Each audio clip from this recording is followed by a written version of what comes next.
Okay, well, welcome everyone to the special panel session on corporate governance in international ventures and board global firms. I'm Natasha Evers, I'm the panel chair of this session. And as you can see there from the slides, I hope you can see them. We have Stephan Gerschewski, who is LinkedIn online. Hi, Stephan. Do you want to say hello? I think he's... Hello, hi everyone. From the University of Kent, UK, Stephan, and Olli Kovalainen, here beside me, from Lappeenranta University in Finland. And what triggered this session at the ABA conference was we have a call for papers in the International Small Business Journal. So this would trigger the interest in the session and why we created a panel session out of it to stimulate interest, to generate interest, and to invite and encourage papers for the special issue. And as you can see there, the call for papers is the deadline, the 31st of January. The guest editors in alphabetical order of myself, Stephan, Olli, and then Zaire Khan and Pustari and Tim King from University of Kent, UK. And we invite conceptual papers and theoretical and empirical contributions from a wide variety of theoretical lenses to understand a very broad area of corporate governance in the context of INVs and born globals. We found that there was a limited amount of research on this particular topic in the context of international entrepreneurship. There was a lot of research on large-scale enterprises, multinational enterprises, and the corporate governance issues. And corporate governance, as you know, is a very broad area. So we invite papers on corporate governance in diverse types of international entrepreneurial firms, institutional contexts, across different industries, different countries, and different cultural contexts. And some example of themes that we're looking for, and it's not limited to, as outlined in our call. And just to remind you, we have some hard copies of the call for papers here with us today, and you can take a copy before leaving. But some of the sample topics we're inviting is, what is the role, to get insight into the role of the board of directors in IMVs and born globals and their impact on the actually operational functions in the organization, such as marketing, innovation, new product development, talent management, human resources, and finance, as an example. And also trying to bring in knowledge on what are the unique features and characteristics in corporate governance in the type of IMVs, born global firms, compared to traditional established large-scale enterprises. And the role of corporate governance, particularly the role of the people make decisions, the decision-making processes, and how those decision-making processes impact post-performance of IMVs and born globals. And we know little knowledge as it stands on the post-growth performance of these type of firms. A lot of information, knowledge is there on the pre-startup stages, how they come about, how they emerge, and their early years in their life cycle, but very little on how they grow into larger firms as the years go by. And then in particular, the dynamic managerial capabilities, how do dynamic managerial capabilities enable of the people running the organization, the board of directors, enable IMVs and born globals to address corporate control? How do they decide on resource allocation issues? And also strategic renewal. How do they renew themselves, particularly in the light of the recent pandemic in recent years, also the onset of digitization? So what type of decisions are made at corporate governance level that can determine the growth and performance of the firm going forward, and how they manage the challenges, the uncertainty? To what extent do board of directors help in overcoming the liabilities of smallness, foreignness, and help in establishing legitimacy in host markets? The concept of legitimacy is becoming a very emergent topic in business, not only international business. What is the role of the board of directors for different, in the terms of different market entry modes, would be a very interesting area to examine. And so we invite papers on that also. And what is the role of the board of directors and the role of finance, venture capital? We know that in many boards, the venture capitalists would have a stake in the company. So what is their role and impact on the company? How do they steer the trajectory of the firm?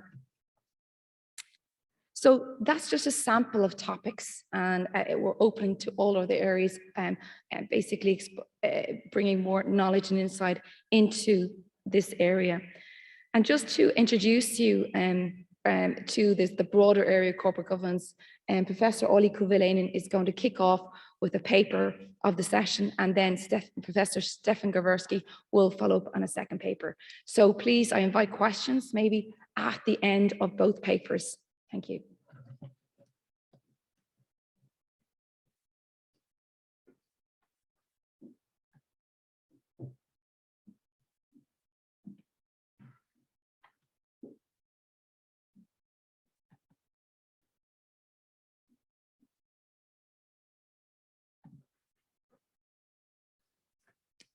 Okay, so hello from my perspective, and thanks, Natasha, for the introduction, the special issue.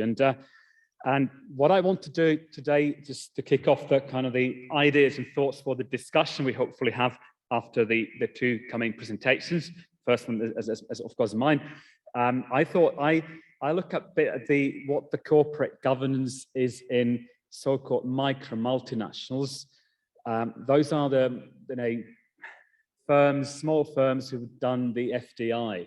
So there's certain governance within an organization which take place, and this, of course, is a term late Pavlos Dimitratos coined with some of his colleagues.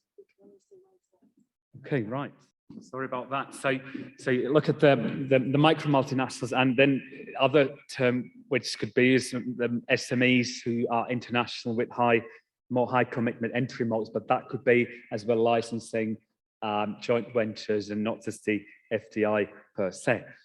And why I've kind of chosen this, so the call for the special issue is all kind of new ventures and born global firms. But one issue, of course, is that most of the born global studies look exporting firms, or sometimes they don't even look at the entry mode as such.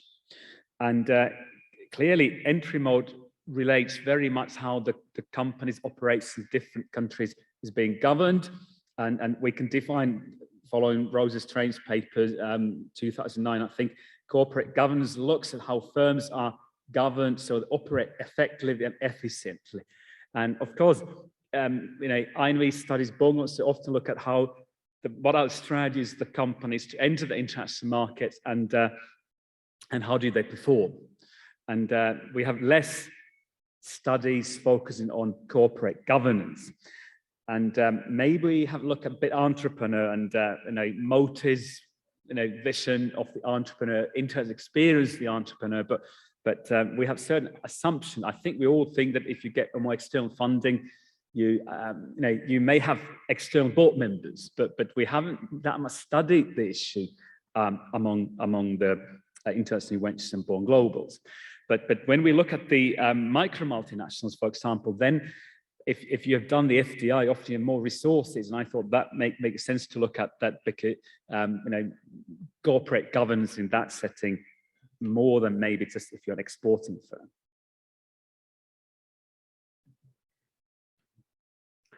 And clearly, one of the problems is that decision making. So corporate governance idea is to help and guide in decision making. So how we govern, how we operate efficiently and effectively. And if we make a mistake in decision making, of course, this may be a costly exercise. And this is an example on some of the interviews we've done with my former doctoral student Ali Ahi, to look at the target market selection and entry to different markets. And so early experience, if you knew that this would be so costly, we would use a partner instead of the doing the FDI. But that decision making, of course, relates to corporate governance, and I come back to that in a minute. But decision making in early international firms, and clearly decision making very much relates to rationality. So how rational we are in decision making. And Child and She paper during World Business, that was kind of good eye opener, me personally, that they look at the decision making modes in the different companies and like the degree of rationality taking place, like the variance and kind of the continuum, how rational the decision making was.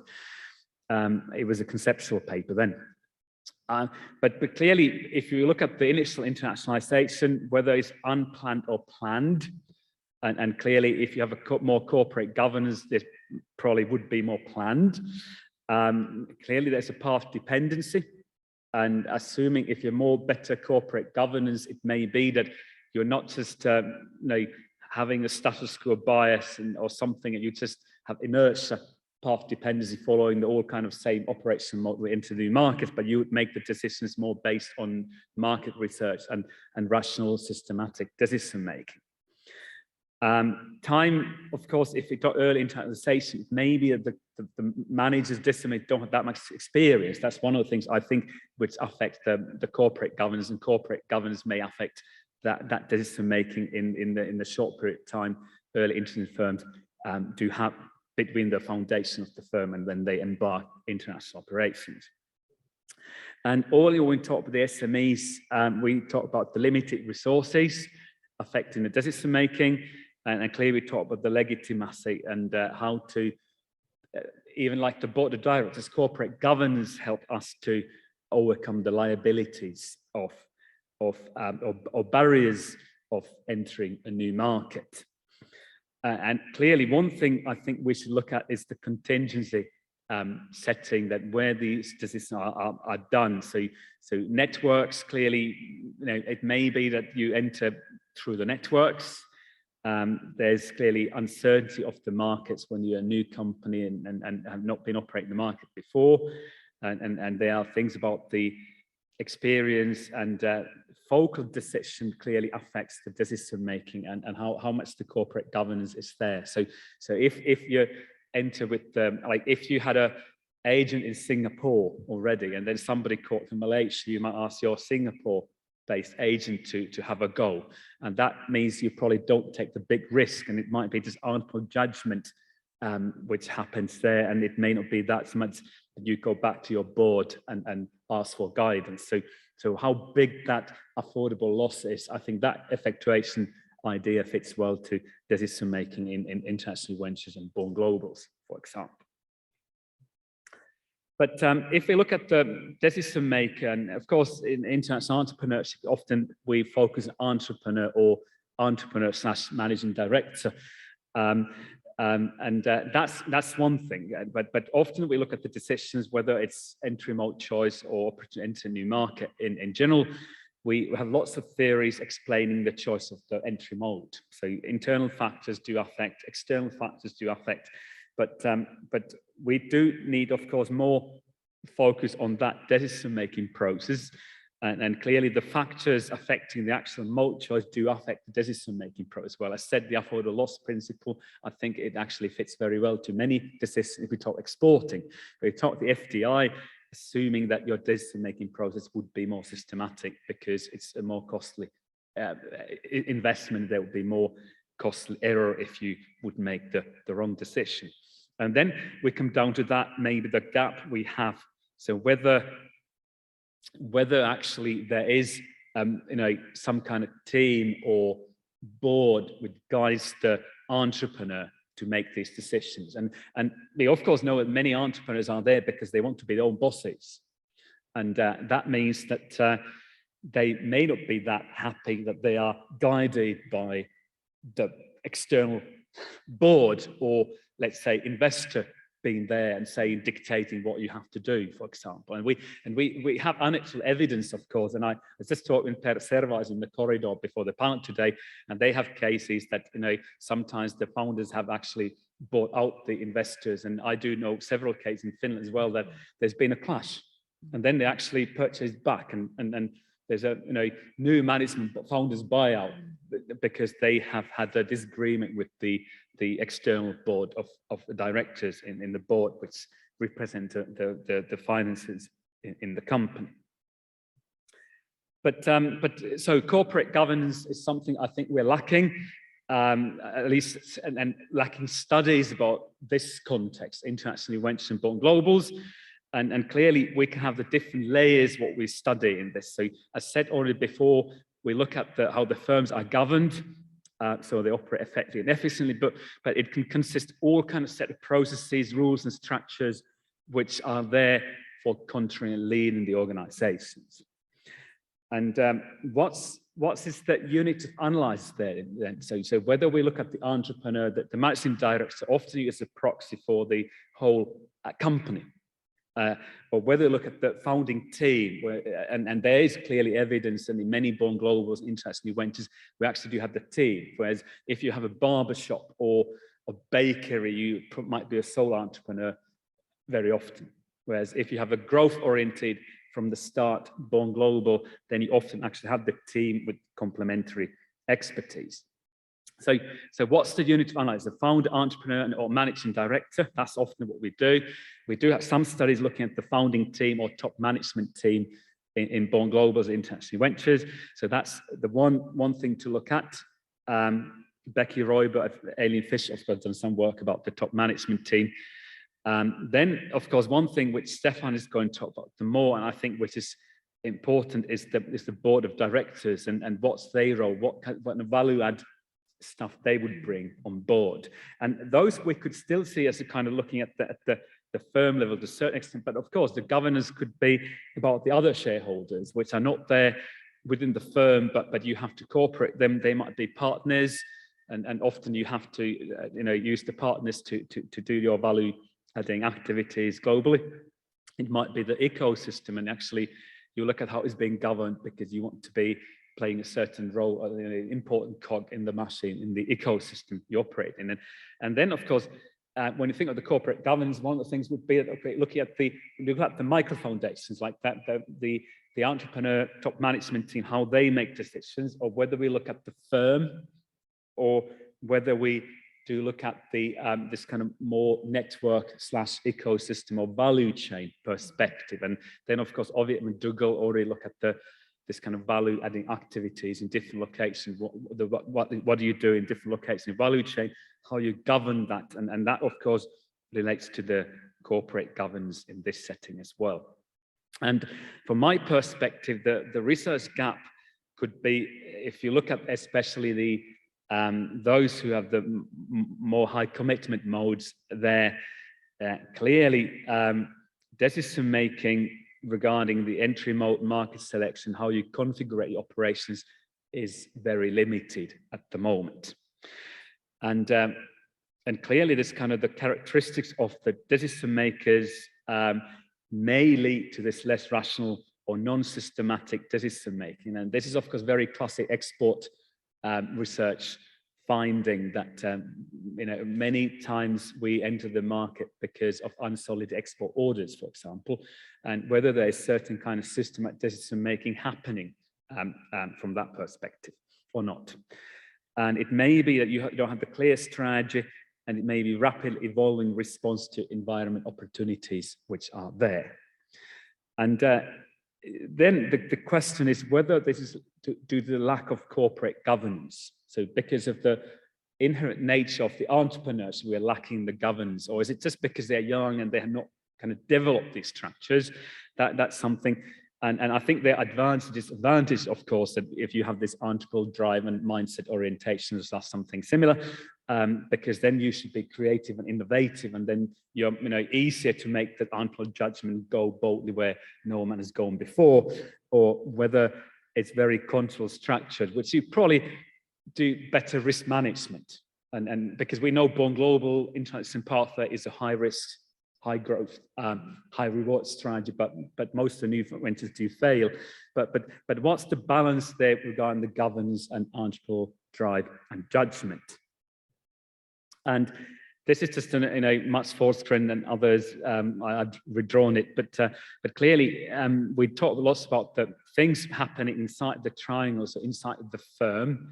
But as well, we of course talk about how we manage the networks, how we govern the networks. And then if you look at the Matt's work or Peter Buckley's work of the global factory, of course, we can take the cue for the international Western-born globals as well, that how they govern the networks. And sometimes I think Peter has said, for example, that sometimes it might be easy to govern the network, but we do have ideas from Christian Müller and the others as well from the industry marketing management perspective that networks they may not be governable.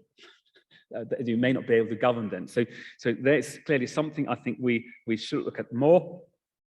And we could look at, of course, how do the companies do gain do kind of gain legitimacy and increase their presence in international markets from the governance perspective. This is one case example I personally have followed for years and used as a case study in the papers in the past as well. The company is now actually sold to the foreign investors, but it's originally a Finnish company working in the domain of pharmaceutical customers with big pharma companies, but they're producing applications to how you do the field trials for your clinical trials for your new developed drugs, for example. But this example in 5 years, how they did it. So before the starting of the company, 4 founders where they had different experience from different companies, some working in the pharma before, some working with the IT sector before. And then they did brainstorming at how can we combine the forces and do something innovative, and what would be the industry do it. And actually they started to do this kind of IT high-tech solution for the pharma industry, combining what they knew beforehand from the earlier experience of the founders. And then, of course, they had networks. So you see, one of the founders' uncle was the CEO of Nokia Corporation at the time. So that did open them to different venture capital firms. So they had relations in the networks, embedded in the networks. But very early on, this picture about 5 years period, to be honest, on this slide. So international board members came after the second round of external finance already, and they pick up the people who had experience on the handheld devices and pharmaceutical industry from the US to the board, for example. And then, of course, they had links to the customers because they targeted top 20 pharma companies as their core target segment. And with only the few years, they already had almost half top pharma companies as their customers. And eventually, I don't have to go details everything on this slide, but one of the things here, if you look at, it would be that there was, of course, trial and error. So they did open more offices in different countries, but eventually realized they only have to be in the certain locations where the top farmers were making decisions. So they closed down quite soon the Swedish office, Czech Republic office, and German office, and only decided they have the Finland R&D, but otherwise it was London taking care of the European customers, and then East Coast, the US, where the big pharma headquarters are very much between Philadelphia and New York. Then they opened the office there, and actually,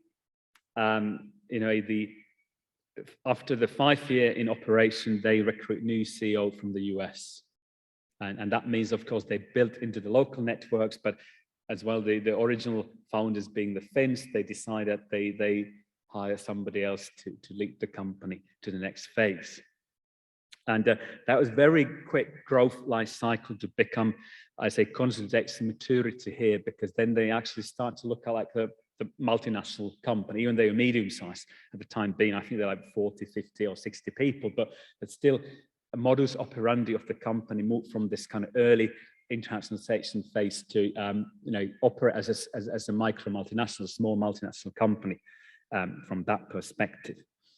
And external funding, of course, was there, and assuming the finances had they say about the matters, but still is very much building its legitimacy and networks through recruiting international board members who had expertise of either of the technology they were using or the customer industry they operated in. And this is just another example that, how the strategy and decision making up. This is a very recent paper forthcoming, or just came out probably in the International Business Review written by Heini van Jonaker and myself, and this is about how to become a small multinational enterprise and different strategies to become multinational for SMEs. And just an example from there, just clearly, we have, of course, different ways to get multinational.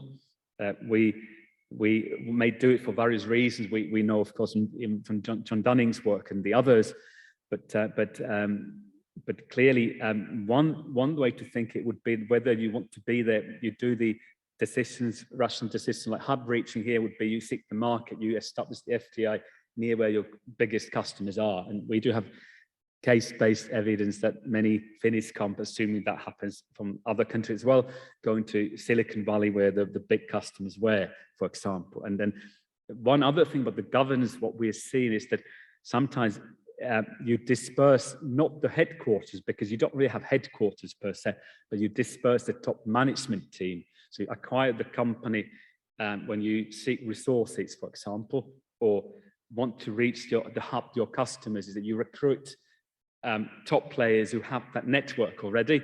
You sometimes acquisition or joint venture to recruit the top management team members, which are dispersed. So they don't come to Finland to headquarters, what is very thin managed and stuff headquarters, but they kind of built this kind of disparate top management team into different locations to govern the company better. And then you don't have to kind of double your resources. You don't have slack resources, but you have people spread to serve the customers or do that resource management, different locations. And then you of course cooperate by using all kind of communication solutions we have now available. But this kind of classic headquarter thinking may not be there.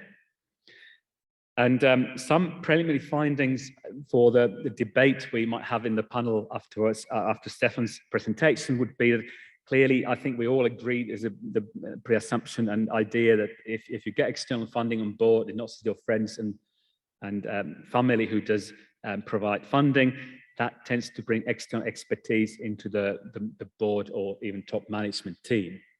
And that's something I think we still should look further, but that's something which maybe has been tackled more in the family business research, because family business research does bring stewardship theories and socioeconomic wealth theories into the fore, but we haven't really looked at that management governance expertise otherwise in the Born Global and Einrich studies.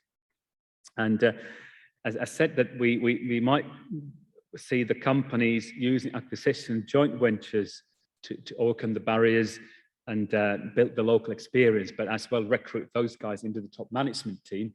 And that's, I think, one area we should be looking into more detailed manner. And then one thing I think which was important, what expertise the ones we recruit should have and so we have this kind of the bundle of resources and capabilities and competencies which make our company running in more effective manner in the future. And some studies I've been looking recently, there's a Ballant Hunter and others 2019 paper, that how culturally diverse your company is, and that's something I think we should be looking at. And clearly, if you have been working in the international company before, you're more likely to recruit international workers into the company as well. And I think we look at the degree of globalness of in large multinationals. If you look at the composition with top management team or board of directors, that if it comes from certain single country, we probably see the company being more ethnocentric, and whether it's more global in its trade orientation, then of course would mean that you are more likely to have more diversity in the board and top management team.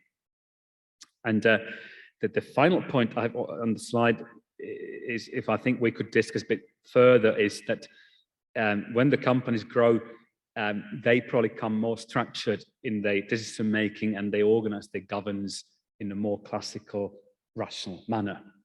And is that the evolution towards that you actually become the multinational enterprise, and is a transitory phase in the life cycle of the firm, that we have this more entrepreneurial judgment taking place, and how that evolution takes place. How do they change all the time? I think that's something we should study more in the future as well. But that's thanks for me. You can see just there's some pictures. I'm the Master's Program Director back home at the moment, and this is from some time ago during the COVID pandemic already, and we had a program committee meeting taking place, and you can see me background from the big screen in the picture.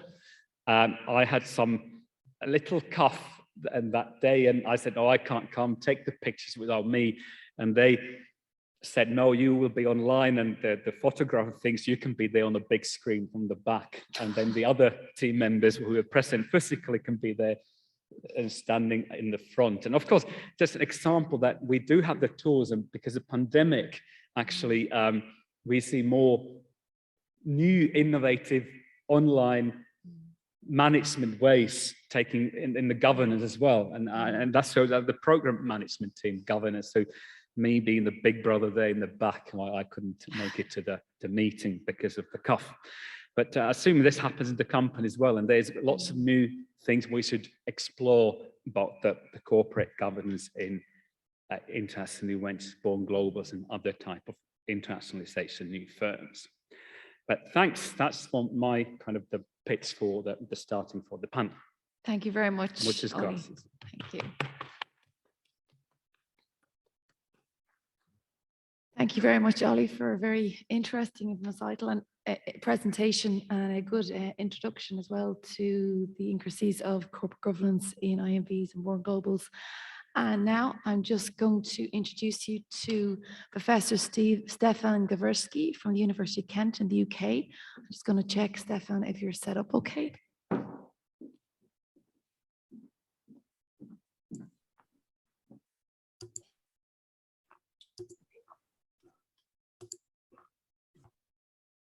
Okay, can you see my slides? Yes. Okay, very good. And can you hear me well as well? I think the sound is fine. Yeah. Okay. So thanks indeed, Stephan, for logging in, and I'll leave the floor to you. Okay, excellent. Thank you very much, Natasha, for the introduction, and also thank you to Ollie for the very interesting presentation, I think, with lots of food for thought in the discussion after my presentation. What I would like to focus in the next 15 or 20 minutes or so is focusing specifically on the role of the board of directors. I think Ollie was already mentioning the broader context with corporate governance in INVs and born globals. I would like to focus in particular on board of directors, and also what is the relationship between board of directors and performance of INVs. So here's a tentative title. Do board of directors matter for INVs? Implications for firm performance. So this is a work in progress. This is currently, we are working on that paper with the guest editors, with all the guest editors of the special issue of International Small Business Journal. So that's Natasha, Ollie, Sahir, Tim, and Pusharak. And we are planning to submit that hopefully in the next few months or weeks and submit that to a journal.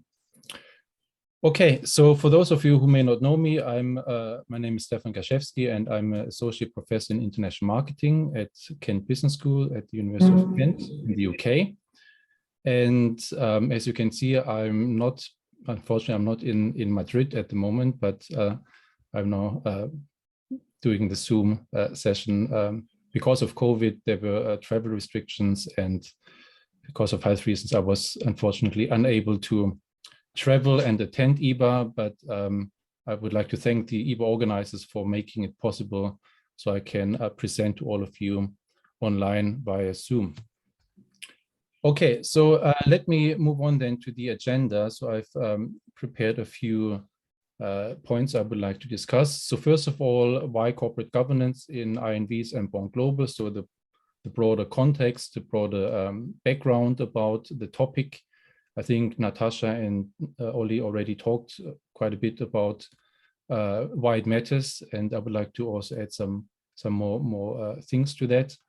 Then I would like to focus on the current work in progress, so the research gap, the research question, and the research objective. I would like to talk about the literature regarding board of directors in the INV and Born Global context. Then I will talk about the research methodology, the data analysis with the initial findings, and then finally a conclusion and some suggestions for future research. So first of all, to give you the background and the context of the topic, I think I hear my echo. Is that okay? Right. So here's a definition by Ching et al. From 2006. Corporate governance can be considered as a set of processes, rules, and structures for controlling and leading organizations. And these corporate mechanisms encapsulate how relationships between firm management, company shareholders, and stakeholders are governed. So I think this is quite a good summary about what is actually corporate governance and who are the main stakeholders and units of analysis.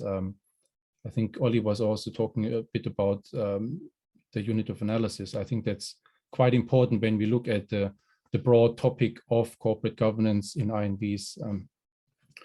And then moving on to the IB literature, most of the IB literature have looked primarily at MNEs, so multinational enterprises, rather than looking at SMEs and INVs. So here are some studies, Aguilera et al., for example, quite a recent paper that argued that there's a lack of research on SMEs and smaller firms, and the majority of corporate governance in the IB literature has focused on MNEs and bigger corporations.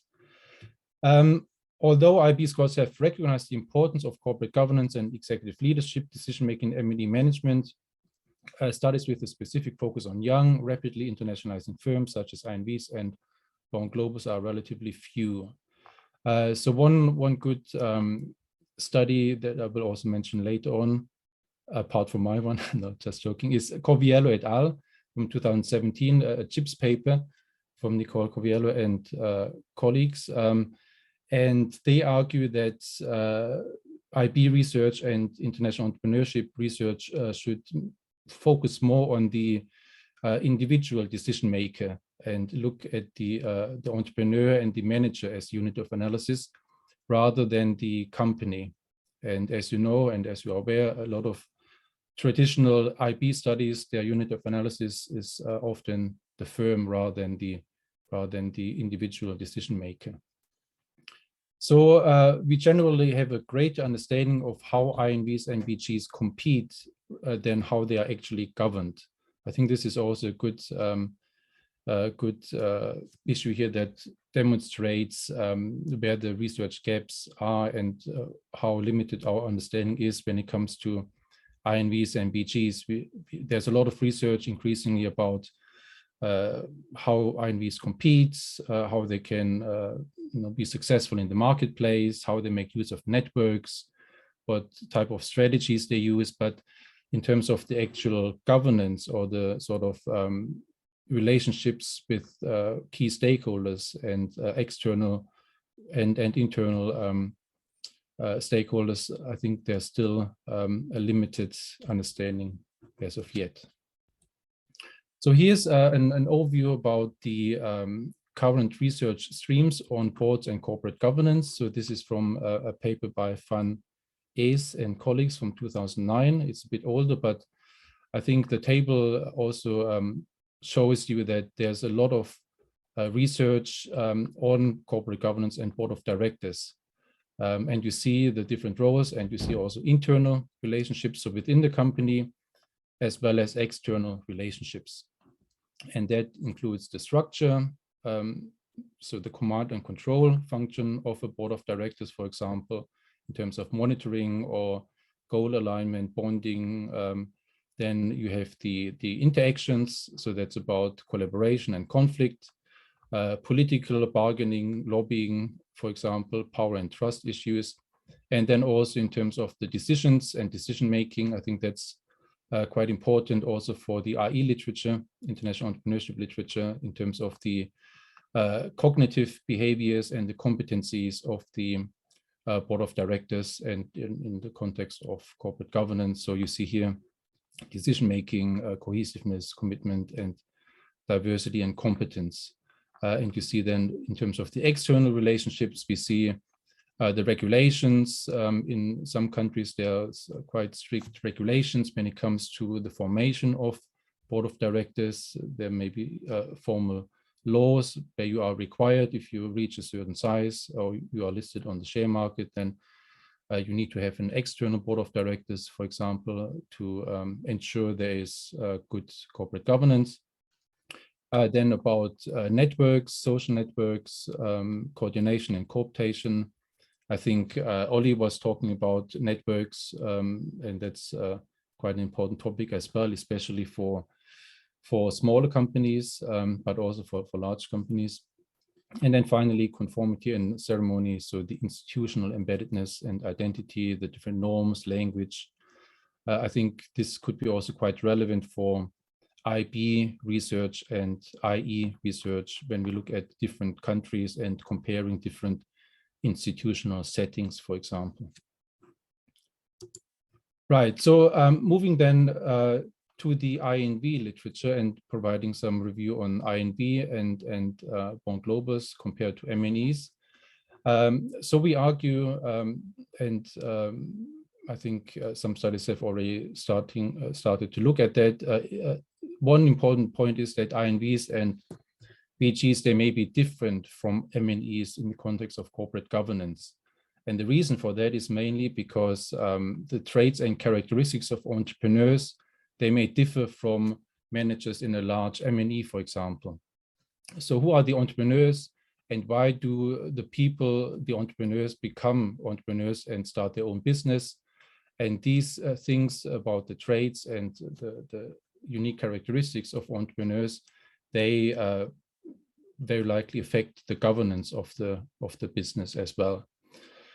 So in that sense, the motivation to internationalize for entrepreneurs is quite important to look at and to examine. And especially when you look at some entrepreneurs who are very passionate about their business, often they have a strong desire to be the controller and decision maker of the firm. So that's why they may prefer, owning their own business rather than working for a large corporation. But that desire, that sort of passion to have control over their business and to be the decision maker, that may actually lead to conflicts with an external board of directors if there's not a good goal alignment between those two. So this is something particularly relevant for INVs and Bon Globus, which are smaller in size and compared to the MNEs. Another interesting issue about INVs and MNEs is that some INVs, they may actually be the forerunner of MNEs and they may develop into MNEs. So here's a study by Sarah from 2014, and they argue that corporate governance can influence these firms' access to capital, resource, and opportunities outside their home markets. So for INVs, corporate governance, through corporate governance and, for example, through their boards of directors, they may get access to capital and resources, which then helps them to grow their business and eventually turn and evolve into a large M&E potentially. So as a result, it is quite important to get a good understanding of the corporate governance mechanisms in INVs, as I mentioned, these firms may evolve eventually into M&Es. And so that it could be an evolution in the corporate governance over the life cycle of INVs and BGs. And that's something which could be an interesting research topic to see how corporate governance may develop over time, also in the different stages of an INV. I think Natasha was mentioning that before. So the post-entry stage versus the pre-entry stage, for example, could be interesting to examine how that may develop over time. Another important point about corporate governance is the notion that corporate governance is influenced by both formal and informal factors. So formal factors are, for example, the regulatory environment, the institutional requirements, any laws and regulations, which are depending on the country you are doing business in. Whereas the informal factors could be family, friends, trust, values, norms that can also impact on the corporate governance of INVs and born globals.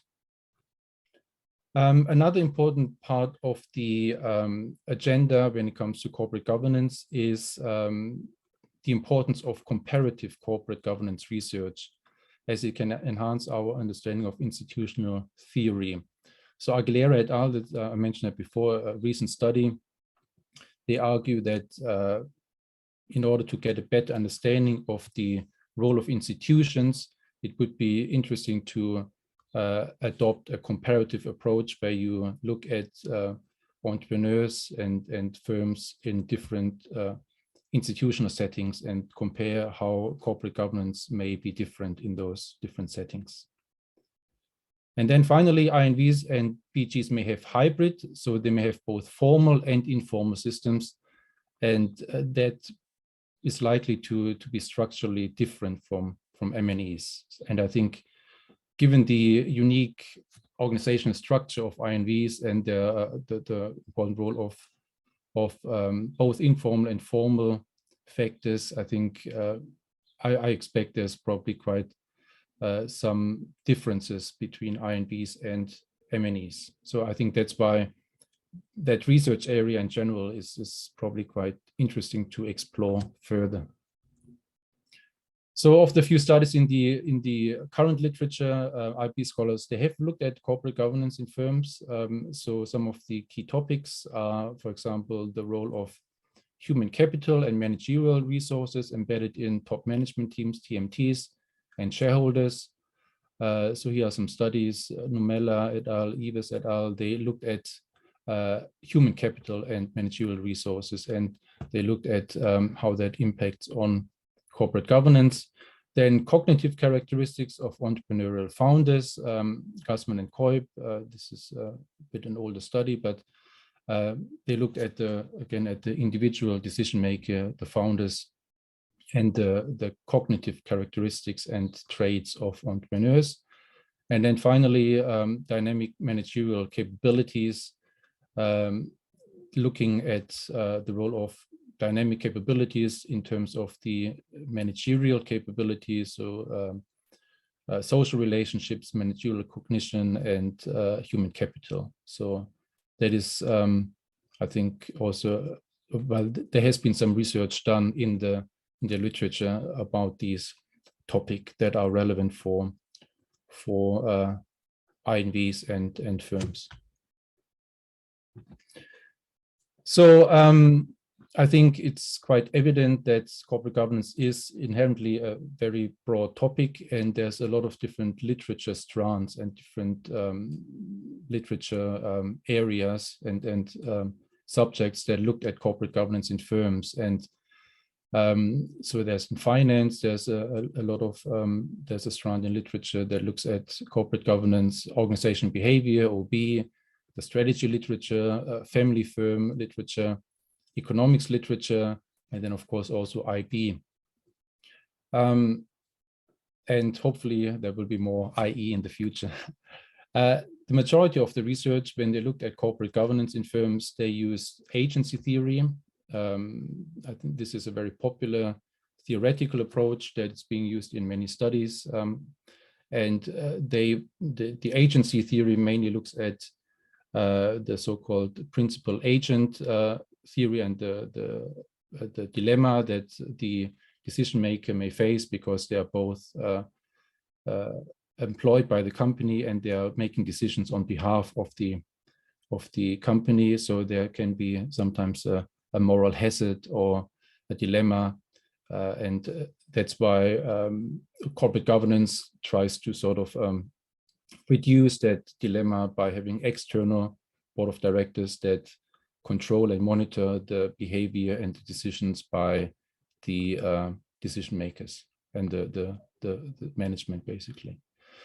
Now, in the paper that I would like to introduce, the theoretical basis of our paper, we use two theories mainly. The first one is resource dependence theory. Now, I think a lot of you are familiar with the RBV, resource-based view, that is very common in strategy research and also in IB research and IE research as well. So that argues that board of directors are an important resource, an intangible resource, and companies view the board of directors as a resource, and that's why they are important. And they are basically dependent on that for better firm performance. And the second theoretical basis of our paper is the behavioral theory of the firm. And I think also many of you are quite familiar with that context. It's a very established theory from the 1960s, cited in March. But I think that can be quite relevant especially for this paper, but also for other studies, because behavioral theory of the firm argues that it is about the actual behavior rather than viewing the firm as a unit of analysis or the sort of rational decision making, but is about the boards have a role of solving problems of coordination and managing the complexity and uncertainty associated with strategic decision making. So the main feature characterizing the behavior of boards in a behavioral framework is the limited ability of organizational actors to effectively gather and process information. So this is from the study I cited before when I introduced the literature review, Van Es and colleagues. And also in the context of IB, of course, the Uppsala model is based on behavioral theory of the firm and internationalization. So we thought this is a good theory that we could also use for this paper. So that leads me to the research gap and the research question and objectives of this paper. So as I mentioned before, there's a lack of research on corporate governance in INVs and bond globals.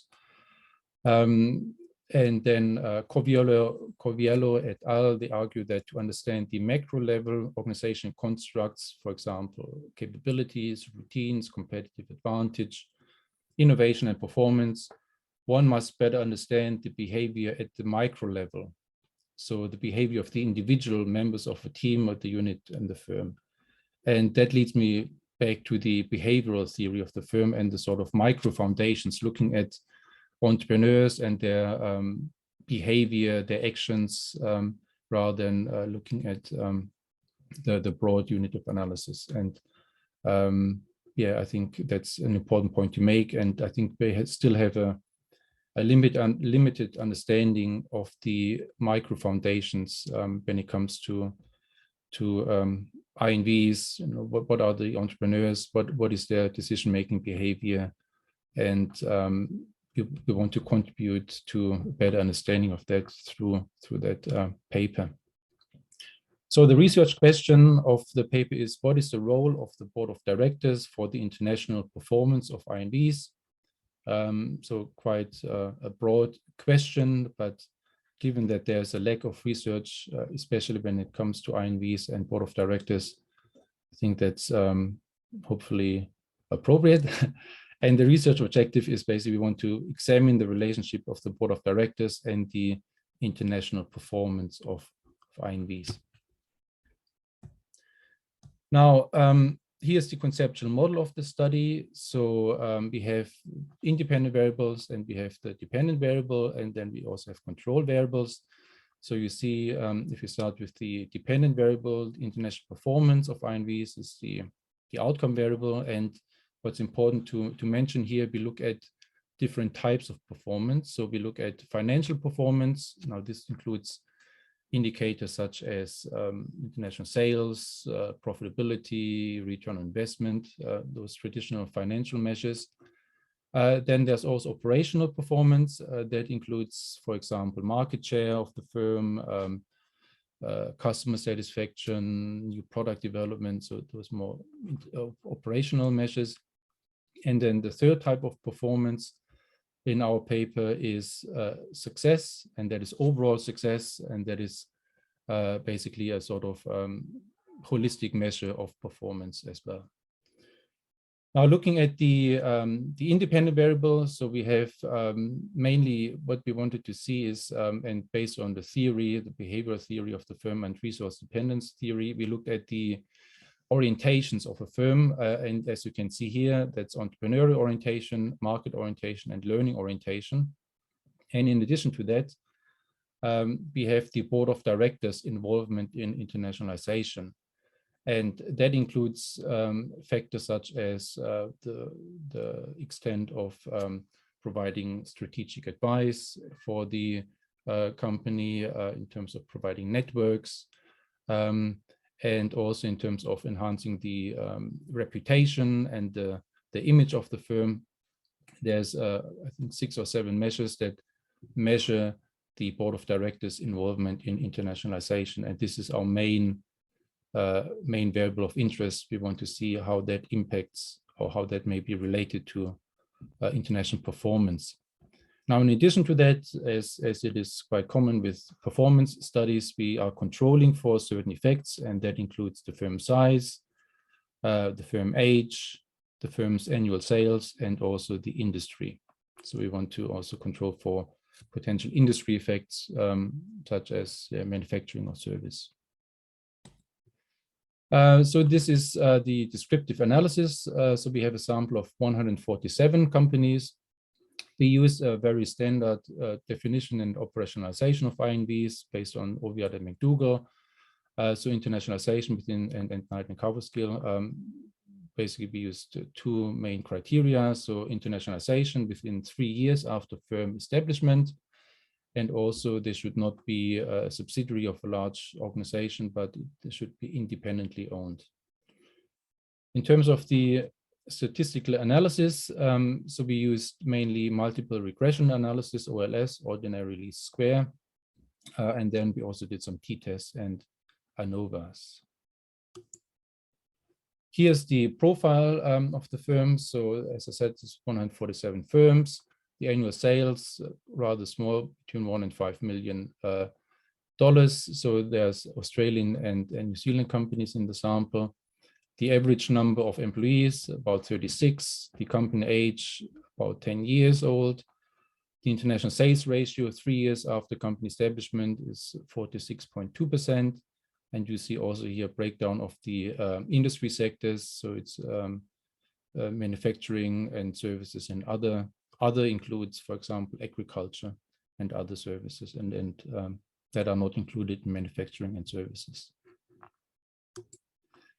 Here are the results of the regression analysis, and you see here in terms of the significance, whether the variables are significant or not. And you see also then the different types of performance, as I mentioned before, the different dependent variables, financial, operational, and success. And what we see, what is interesting when we look at the significant relationships, is that international entrepreneurial orientation is very strongly, we see a very strong positive relationship with performance for all 3 types, very strong significance. And if you look at here the board of directors involvement in internationalization, we see it is only significantly related to success. Okay, so that is something that I will discuss very shortly, but it's interesting that it's not positively related to operational and financial performance. Right. So what I think we can see from the results, and this is a preliminary discussion, and I'm also looking forward to your comments and feedback. I think the role of board of directors could be quite complex and fine-grained depending on the type of firm performance that you are measuring. What you could see from the results is that the board of directors seems to be particularly important for superior overall success rather than purely financial performance or operational performance. And also the results highlighted the importance of international or entrepreneurial orientation for better international performance. So I think that's the main findings and the main results I wanted to share with you.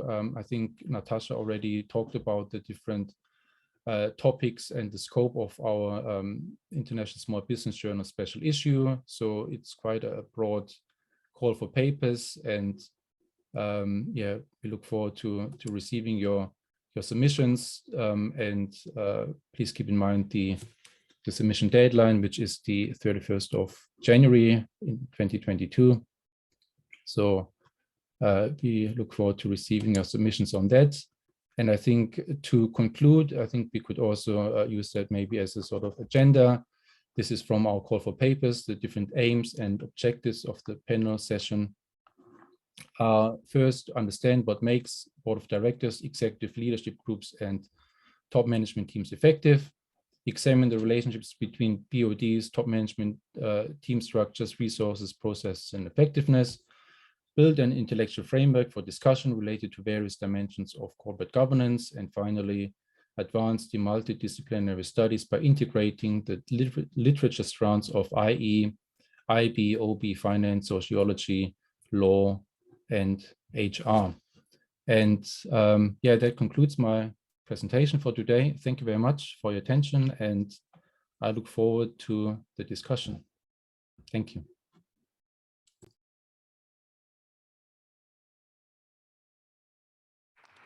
Okay, so thanks to Ollie and Stephan for the two papers.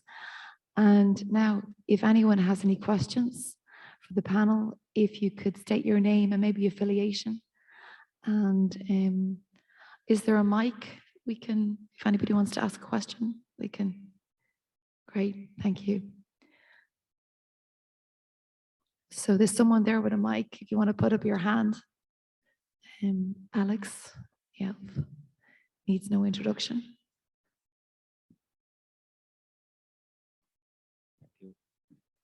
Thank you very much to the panel organizers, and for very thought-provoking, I would say, couple of examples of papers that are emerging, can emerge on the issue. One by Ollie, looking at the issue more of micro multinational firm.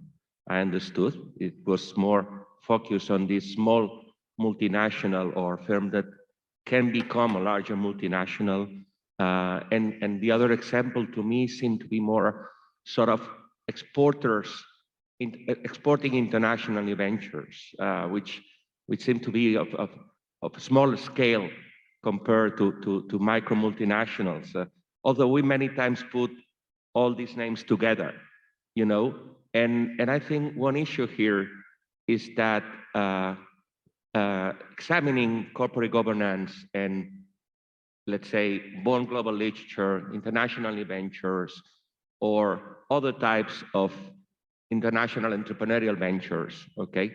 In my opinion, we should take into account that not all born globals and international new ventures are equal at being established, the way they are founded, the way they can be developed, what happened at the pre-founding stage or in the founding moment or in the future development of the company. So maybe corporate governance matter for these firms, but the contingent with the type of new venture we're talking with, international new venture we're talking about, or micro multinational firm, I think it should be taken into account that we should not treat them as a unique type of, I mean, there are different typologies within these categories of firms. So maybe knowing exactly when, how, and why corporate governance processes matter in this type of ventures is challenging, because there's a large variety within them. So maybe for some of them, I'm just speculating. I'm just leaving my mind freely infused by this information we have been sharing. But maybe some firms of this category require, I don't know, corporate governance measures and processes from the very beginning of their existence. And maybe others emerge more informally or without that critical mass from the very beginning, and maybe they can proceed more informally without formal corporate governance measures until they reach a certain stage or a certain degree of development that make it more efficient for the firm to organize and govern the firm more structurally. I don't know if I'm explaining myself well, but it's not always the same. It's not going to be always needed at the same moment, or it depends. I think it's more a contingency thing of how the firm has been born, how it starts becoming, in this process to become finally a multinational company, you know? So maybe start examining when is it needed, how is it needed, and why is it needed? Maybe it's not equal for all globals, all international ventures. Are you referring to the theme of legitimacy? Yeah. When does it become legitimized from pre-startup stages to becoming an established? Because we are considering firms that perhaps in 3 years, from nothing, they just sell 25% of their sales abroad. Or we can see firms that they were established with, I don't know, some kind of FDI activity from the very beginning, or a joint venture with a foreign partner, or so different types of firms, clearly, you know, even though they are all international entrepreneurial ventures, okay? And one thing that you showed, Oli, in one of the comments in your slides was that joint ventures are there, but they sometimes can be problematic to manage. And I was thinking that especially for firms that are still not that large as big multinationals, without the financial resources to, for instance, make foreign acquisitions and so on, maybe international joint ventures are a real possibility for these firms to get these partners to justify initiating corporate governance measures because they're former partners in their activities, you know. I don't know if you think that joint ventures would be an event that will justify to formalize corporate governance more strictly in the firm. That's a very, you know, lots of things you had, Alex, there. I think one of the core things I think we need to, and I think we agree, is that there are different type of international ventures and multinationals, born global firms, and some of them are probably more resembling the multinationals, and some are more exporting firms. And clearly, of course, Ovi at McDougall, they had 4 types of international ventures already, but then we kind of forgot that for some time that was the case. But as well, when you look at the classic measures of born global firms, of course, the problem is that they are this kind of external facets of internationalization trajectory of them. So we tend to look at the time and foreign sales, total sales, or export intensity thresholds, and number of the countries or regions or something like that. But we have less look at the internal processes, and we do have some life cycle qualitative papers, as you know as well, out there in the literature, but I think we probably should be looking at the more fine-grained measures for processes, how they manage. And there's, of course, some papers, they are looking at the kind of degree of globalness from that perspective, that, okay, do I have a certain processes in place to manage, coordinate? And I think this is something we should do better, and we should do that more. The problem with this INRI born global context, of course, being that many firms do fail, and if they're successful, they tend to be acquired by larger firms in many cases, because they look for innovation and growth. So longitudinal studies are often very difficult. So if you pick up those successful ones who are able to scale up their processes, often at some stage they will be bought out. And think about my successful case I followed for, let's say I started to be interested in this kind of small multinationals or micro multinationals. I went to the US 2010 for research stay and then did some teaching, and I did interviews of Finnish subsidiaries in the US at the time, and most of them are being purchased by the larger companies. Oh yeah. So their goal, they were successful. They have the FDI there. And why the micro multinationals would be important, one good thing is, of course, that means that they have to have the better governance. They have to have that kind of expertise to run the subsidiary in the country. And you think about the exporters, often you can really outsource that thing for the partner. I mean, the health sciences sector in particular is very conducive to acquisition of larger companies. So it's sector specific too. Health, pharma, medtech. Stephan, do you want to come in there? Yeah. To Alex's comment, or we take a next question?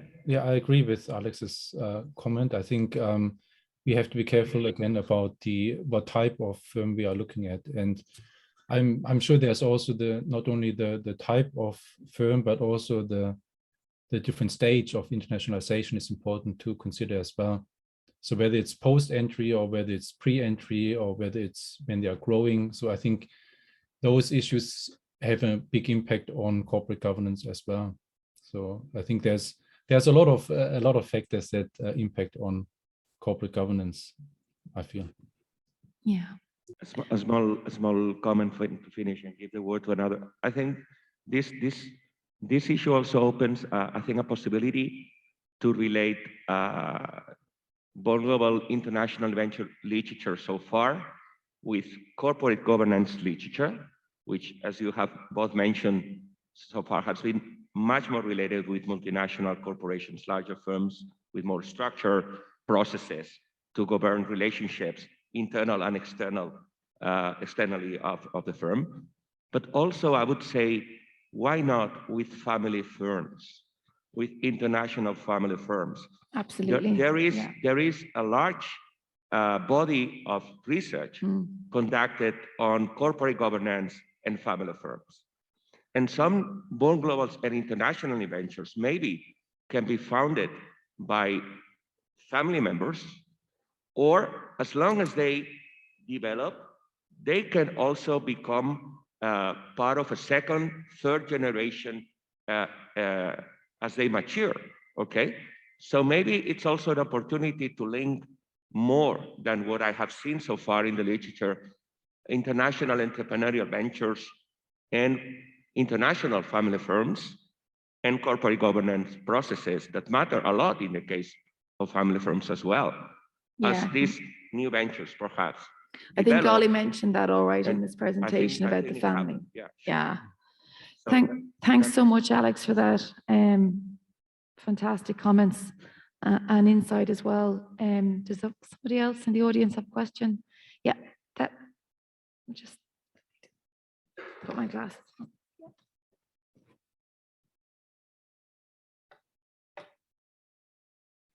You state your name and affiliation. Thanks. Thanks. Tuija Mainala, University of Oulu, Finland. Hello. Hi. I can't see you. I even my glasses. Here in the dark room. First of all, thank you very much for the very nice presentations and very inspiring, I would say. So I was happy to join this session because I have noticed that I have had quite some misperceptions about what corporate governance actually is about, and have been connecting it very heavily to the control and to the big companies and so on. So really, after your presentation, so noticed that there is really interesting elements like the decision making and leadership, and very much like that Stephan was in particular talking about the individuals and individual level of analysis in relation to corporate governance questions. So this was my first take of this. Very nice presentations you had, but there were actually 3 different issues that I remain thinking about after this, where all kind of relate a lot to this individual level of analysis and what they do, because you may actually, if we think about in particular the board of directors, So you may try to choose people to the board of directors on the basis of their expertise and their background and so on. But it is actually pretty difficult to know beforehand that what those people are actually willing to do for the firm in practice and what kind of an action they actually will take. And I think that I don't know if there is already research about it, that the question that I was thinking about was that what actually makes the individuals in your board of directors really committed to take action for the firm and facilitate its development. So this was one take. And then the other issue that I remained wondering was about because Stephen was nicely putting on the definition of the corporate governance, that was putting the control and leading together in the definition. And I remained thinking about the issue that people, when you are in the board of directors and so on, so people may have different preferences with respect to that would they like to be in the role of controlling, or would they like to be in the role of leading the firm, and what are they kind of allowed to do for the firm? And so this was the second take. And then the last issue that I remained thinking about was the issue about it, that it would really be interesting to be able to look at what the members in the board of directors actually do. What kind of an action they actually take, like for example, the entrepreneurial orientations and so on. They can be very interesting as a starting point, but then the actual action taken would be really interesting to uncover. Very good comments, Toya. I have not looked at all things, but the last point you mentioned, what do the actions the board of directors or members of the top management team do? There is I think, is it Mintzberg or somebody did already ages ago this kind of, went into the companies and see what actually the managers do. Yeah, yeah. And I think Svante Andersson and a few other Swedes, they have done work in Sweden, and they went to certain companies for a fortnight at one go and just followed and see what happened, what they did.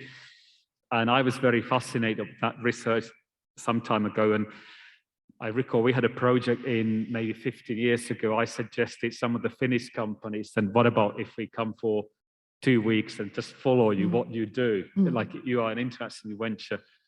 And they said, you can get all the information otherwise, but you're not going to watch behind my back. And that was kind of no. Yes. But I know there's been studies in Sweden. They have actually looked at what do the managers do in these kind of firms. So that's something you might want to look. But I don't probably have very good insights or solutions for the others, but you're right, in my opinion, in the comments you made, that in a way that there is lots of work if you are part of the board of this kind of company, and assuming if you finance the company, you're already part of this 3F, the full one. If you're not the family member or friend, and you're willing to do that investment, so if you want to regard your investment, then you probably want to be there. But it might be actually, of course, difficult to get these external members, and because it's difficult to get external financing as well. Yeah. And there's a lot of changing items on the agenda, also the sustainability, how companies now are putting that under climate change on their agenda. So there's constant strategic renewal as well as a theme. Stefan, do you want to, did you catch Tulia's comments there? Yes, I think very good comments. Thank you very much for that kind feedback. I think also I just would like to answer your question about what do the board of directors actually do, and maybe I'll just share how we measure that in our paper, so to give you maybe an idea about the different roles that board of directors can do. So can you see my screen on, or are you able to see my screen? No. Your CV. My CV, what? No. You probably need to explain it. We can see it, but we can't read it. At least Oh, I you can't. can't read, it's too small. Okay, well, so basically this is from the literature on corporate governance. And I think if I remember, this was Morten Huse from in the 1990s, so they are quite relatively established studies. And so the scale is made up of 5 different factors. The first one is networking and gaining contacts with external stakeholders. For example, banks, customer, suppliers, government. The second item is as advisors for senior management for financial and legal issues. Then as advisors for senior management for issues such as corporate strategy, human resources, organization. The fourth item is lobbying and influencing external stakeholders, for example, banks, customer, suppliers, and government. And finally, developing and advising on the firm's international strategy. So these 5 items make up the board of directors' involvement in internationalization based on our study. I hope that helps to answer your question. But yeah, it's just coming what Stephan said. So we've been looking at that data Stephan has collected, and whether there's kind of the multifunctional task for the board, or do they pick up number of the elements in the governance and leadership in the company, whether they focus solely on the certain things. And I have understanding that it really depends on the entrepreneur that what kind of things he or she wants from the board as well. But yet there are quite more questions coming. We might take one last question because we're almost out of time. Yeah. Hi everyone, I'm Tommaso from Bologna, from Anle Business School and also Politecnico di Milano. Just a quick curiosity.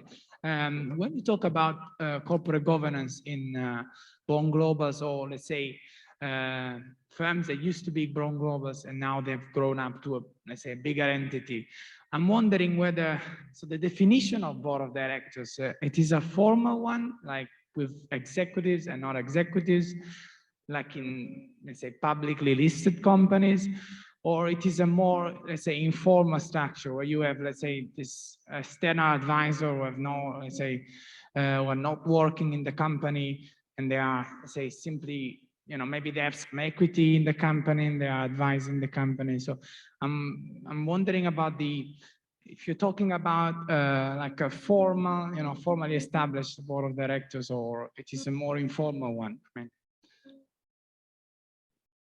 To me, it can be both, really, because it's corporate level, it's like strategic level. So, Ollie, do you want to come in? No, I don't have the very big say on that, but clearly think about what do they do and how to measure their kind of role. Yeah. You know, assuming that look at the scale Stephan did show, or something which should be done. I think there are lots of things to explore, but I don't have the definite response. I think that we should understand them better altogether, and it's a good that That's a really good point, that because you pointed out the different levels, different things, what they do. if you and, have corporate governance, it's the formalization of the company. Typically, there's a board of Yeah. directors established, but also there's top management teams, and some can sit on the board and some can't. The CEO would sit on the board, and then there could be external stakeholders, and then internal, and so on. So it encapsulates not just the board of the directors, it extends to actually even top management teams. So you're not, one paper that the paper that Stephan presented looked specifically, a really excellent presentation, Stephan, on the board of directors, on the impact of international performance of IMBs. But that's just a focus on the board of directors. But that doesn't exclude the top management teams. It's also part of the corporate governance and strategic management of the organization. And of course, in a smaller firm, it's the question whether it's the entrepreneur who has the say, or whether there's a top management team, and they're different elements. Yeah, there is a term actually in the strategy leadership literature which is called supra top management teams, which is the extended version of the management team, also including the, let's say, the board of directors. Yeah. And I was just wondering also, Stephan, if in your paper, board of directors are really, let's say, formally appointed board of directors, you know, or I mean, you identify as, let's say, a more informal board of directors. Just yeah. Thank you, Tommaso. I think that's a good question. So just to answer your question, I think in the questionnaire, we asked the managers or entrepreneurs, do we have a board of directors, yes or no? And if yes, then we asked the different questions about, the strategic advice and so on. But I think that would mean that they have a formalized approach rather than an informal approach. But I think that's an important point to think about because I think Tuya was also asking about how do entrepreneurs and managers actually select the board of directors? What are the criteria and whether it's their friends or their network and what are those selection criteria? That's something to examine in the future. Thank you. I'm going to close. I want to just, because of time, we've run out of time. So I'd like to sincerely thank everyone who's come this morning to the session. On behalf of my colleagues on the panel, we really appreciate you coming and take the time on Sunday morning and your contributions to questions. Thanks sincerely to Stephan Gerschewski for an excellent presentation, insight, and joining us online. Sorry you couldn't make it, Stephan. Safer than sorry, though. And to Olli Kuvilainen, a brilliant, again, presentation on corporate governance and IMVs. And thanks indeed. And we'd like just to remind you that we have hard copies of our call for papers in the International Small Business Journal. We've hard copies here if you'd like to take one. No, I might go to the back and give them there because I think the next session is coming Wonderful. up. Wonderful. So I hope we'll encourage you to submit and enjoy the rest of the conference. Thank you.